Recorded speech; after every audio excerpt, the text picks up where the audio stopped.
cut it open. Take the guts part out. Just put the guts part on the side.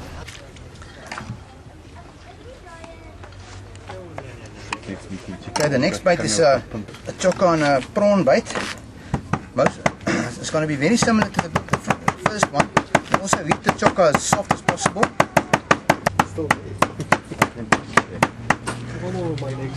You will see when it's ready, it's actually pulling some wires out when you heat it. So then you know it's.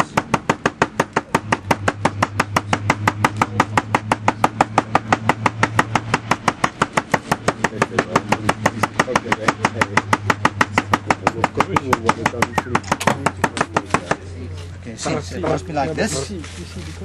Nice and flat.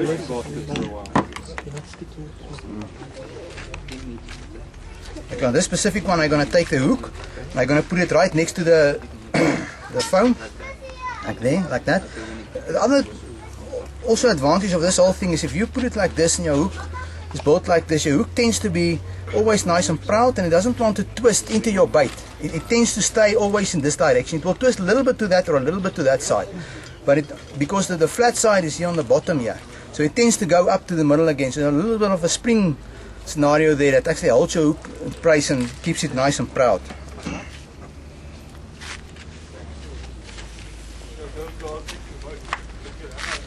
Okay, I love the turn thing. Just hook it once through the hook.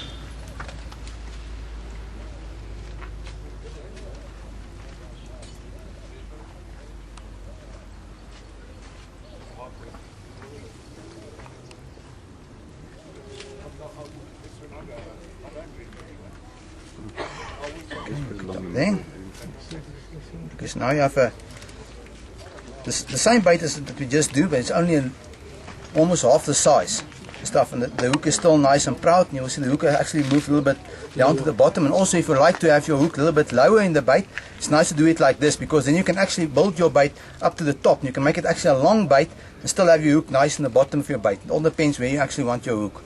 You can throw that bait just like it is there, or you can, what I like to do is to put a piece of prawn with it.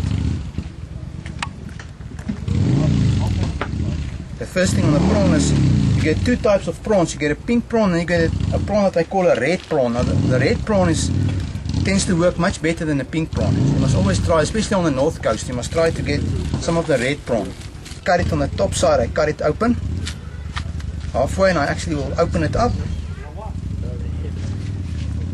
like that. And I take the chokka hammer. With the core side of the chokka hammer, I will just put a little, just slightly, a little bit, just not that much like the chokka. Then I will take that thing and I will just put it like so in between.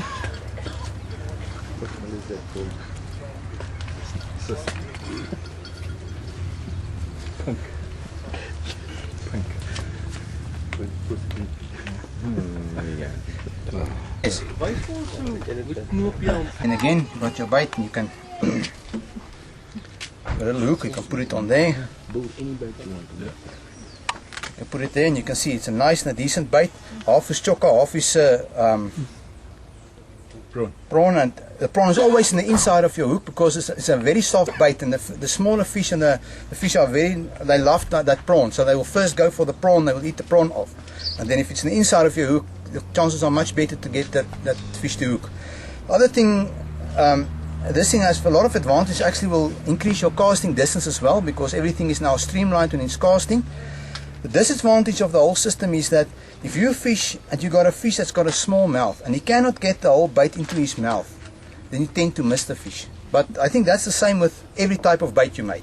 If you have a bait this size and you're targeting fish this size, you're never going to catch that fish. So it's very important to get the right size bait carrier and size for a fish species that you're targeting, and the size of fish that you're targeting.